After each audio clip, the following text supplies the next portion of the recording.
সামনে এভাবে আগে একটু গোল করে দাঁড়িয়ে লাভ নেই। একটু জাস্ট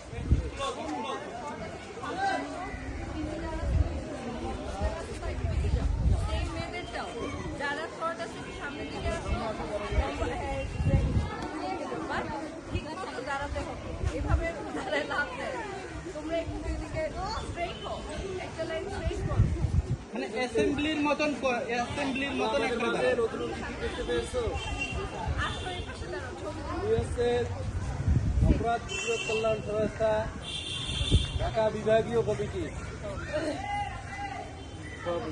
সভাপতি জনাব সেলিনা সুলতানা সুলি ম্যাডাম আমাদের মাঝে উপস্থিত রয়েছেন।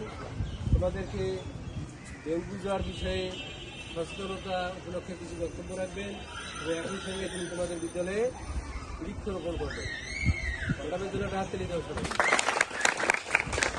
আমাদের মাঝে আরও উপস্থিত রয়েছেন বিদ্যালয়ের প্রধান শিক্ষক জনাব আব্দুল মালিক মিয়া, আরও উপস্থিত রয়েছেন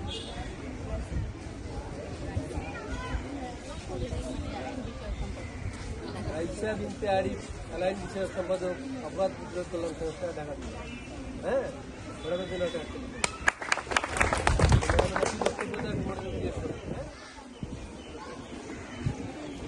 আমাদের মধ্যে উপস্থিত রয়েছেন আমাদের স্যার। হ্যাঁ, তার জন্য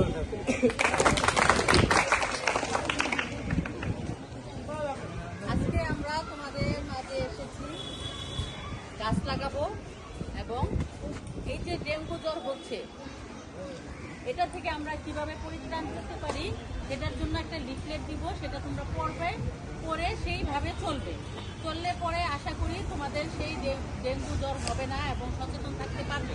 ঠিক আছে? আর গাছ লাগালে কি হয় সেটা তো তোমরা ভালো করেই জানো, অবশ্যই জানো। আমরা এর আগে স্কুল থেকে আসলাম, মোটামুটি ভালো কিছু বললো, আমাদের কেউ ভালো জানে দেখা গেল। আচ্ছা, যাই হোক, আমরা আজকের যে অনুষ্ঠানটা সেটা হচ্ছে বিএসডিএস অপরাধ প্রতিরোধ কল্যাণ সংস্থা এবং HWPL এর যৌথভাবে আমরা এই কাজগুলি করে যাচ্ছি। তো আজকে আমরা গাছ সম্পর্কে যদি কিছু বলি, গাছ আমাদের কি করে তোমরা কি কেউ জানো? তোমরা কি কোনো একজন বলতে পারবা যে গাছ সম্পর্কে এখানে এটা? আচ্ছা, যাই হোক, গাছ তো অক্সিজেন নিতে তো আমাদের গাছ থেকেই নিতে হয় নাকি? আর গাছ আমাদের কি দেয়? অক্সিজেন দেয়। তারপর আমরা গাছকে কি দেই? হ্যাঁ, এটা তোমরা জানো। তো এই একটা জিনিস। তারপর আমরা ফল খাই, তারপর গাছ আমাদেরকে যে বন্যা, ভূমিকম্প এইগুলি থেকে রক্ষা করে। তারপরে কি করে? বিভিন্ন মাটির যে যেটা ভিত্তি সেটাকে শক্ত করে, ঠিক না? তারপরে গাছ থেকে আমরা অনেক ঔষধ তৈরি করি। গাছ দিয়ে আমরা ফার্নিচার বানাই, বিভিন্ন দিয়ে কাঠ যেটা আসে সেটা থেকে ওইগুলি করি। যাই হোক, গাছ আমাদের অনেক উপকার করে। আমরা যদি একটা গাছ লাগাই, আমরা যদি একটা গাছ কাটি তো আমরা কি করবো? 10টা গাছ লাগাবো। ঠিক আছে? আমাদের চিন্তা করতে হবে, যদি আমরা একটা গাছ কেটে ফেলি তাহলে আমরা 10টা গাছ লাগাবো। তাহলে কি হবে? আমাদের পরিবেশটা সুন্দর হবে। এবং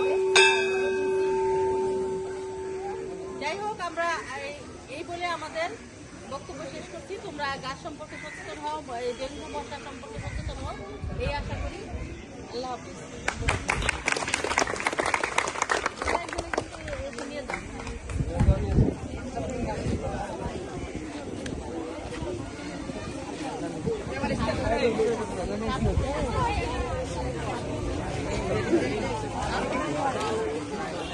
সবাই